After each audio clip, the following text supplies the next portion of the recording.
दोस्तों, भारत में चुनाव कभी खत्म नहीं होता, बस मौसम बदलता रहता है। कभी सड़क पर चुनाव, कभी संसद में चुनाव और कभी कभी तो भगवान भी इस चुनाव का हिस्सा बन जाते हैं। कुछ दिनों से सोशल मीडिया पर एक वीडियो वायरल है जिसमें दावा किया गया है कि एक भाजपा के नेता ने भगवान श्री राम पर एक आपत्तिजनक टिप्पणी की है। बस फिर क्या था, एक तरफ आस्था तो दूसरी तरफ राजनीति और बीच में सोशल मीडिया का एल्गोरिदम, जहां सच बाद में आता है और रील पहले बन जाती है। दोस्तों, इस वीडियो में दावा किया गया है कि राम भगवान नहीं थे, और अगर भगवान थे तो उनकी मृत्यु कैसे हो गई।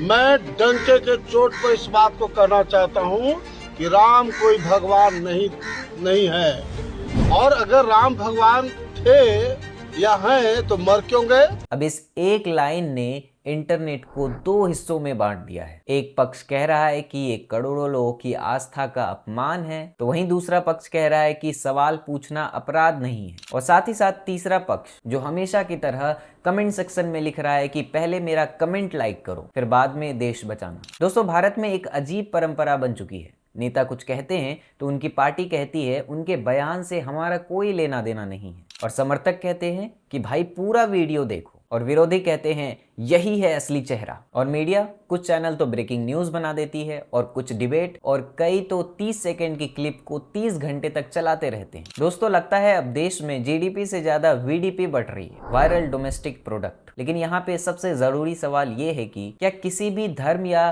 धार्मिक व्यक्तित्व पर कोई भी आपत्तिजनक टिप्पणी करते वक्त किसी भी नेता की ये जिम्मेदारी नहीं होती कि एक मर्यादा रखा जाए। मैं ऐसा इसलिए कह रहा हूं क्योंकि नेता सिर्फ अपने लिए नहीं बोलते, उनके शब्द हजारों लाखों लोगों तक पहुंचती है। तो वहीं दूसरी तरफ लोकतंत्र में सवाल पूछने और अपने विचार रखने की भी संविधान इजाजत देता है। लेकिन हमें यह समझना पड़ेगा कि आजादी और जिम्मेदारी दोनों साथ साथ चलनी चाहिए। अगर किसी भी बयान से करोड़ों लोगों की धार्मिक भावनाएं आहत होती है तो कम से कम स्पष्टीकरण, क्लेरिफिकेशन देना लोकतांत्रिक जिम्मेदारी का हिस्सा माना जाता है। वैसे हमारे नेताओं की टाइमिंग भी बहुत अच्छी है। अगर महंगाई पर बात करो तो कहते हैं देखिए अभी मुद्दा कुछ और है। जब बेरोजगारी पूछो तो कहते हैं पहले इतिहास समझिए, और जब शिक्षा पर पूछो तो कहते हैं पहले संस्कृति पर चर्चा कर लेनी चाहिए। और जब जनता पूछती है कि साहब पेट्रोल सिलेंडर इतना महंगा क्यों हो गया, तो बात पहुंच जाती है त्रेता युग यानी प्राचीन काल में। सच कहूं, भारत दुनिया का इकलौता ऐसा देश होगा जहां पर वर्तमान के सवालों का जवाब